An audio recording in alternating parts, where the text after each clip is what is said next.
Jerome Powell is set to defend his policies managing the Federal Reserve in, of all places, western Wyoming. CNN's Maribel Aber joins us now from the NASDAQ market site in New York. Hello, Maribel, and at the action. It feels like all eyes on the Fed chair this week as he tries to make his case. Hi, Chesley. That's right. A big week for Jerome Powell and the Federal Reserve. The Fed is holding its annual research conference in Jackson Hole, Wyoming. It will be capped off with a major policy speech by Powell on Friday. Wall Street is looking for signs of when the Fed will start cutting its key interest rate. Right now, most are expecting the rate will be lowered by at least a quarter point at the Fed's meeting in September. Now, this speech by Powell comes as President Trump keeps the pressure on the Fed chair to lower that key interest rate. Powell's term ends next May, and the White House reportedly already has a number of people it's considering as his replacement to run the Fed. So a lot to watch there, Chesley. Oh yeah, we'll be watching very closely. All right, apparently they're making more sizzle than power in thousands of power banks.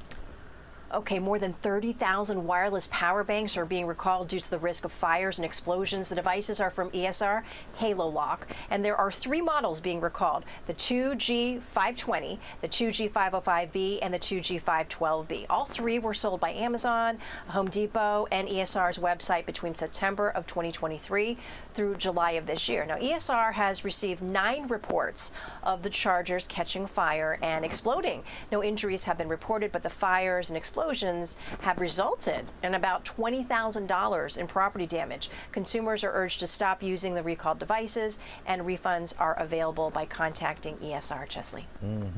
All right, here's one I love. Samsung versus Apple battling for U.S. market share, and we could say Samsung has folded its way into Apple's turf.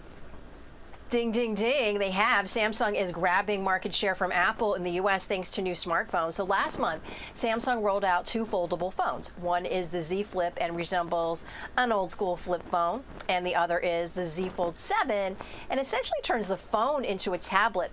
So the 2 new devices have been gaining traction on social media, and the pair have led to a surge in shipments from Samsung phones, according to Canalys. The tech research firm says Samsung's U.S. market share jumped 31% from 23% last quarter. Now, Apple's market share dropped from 56% down to 49%.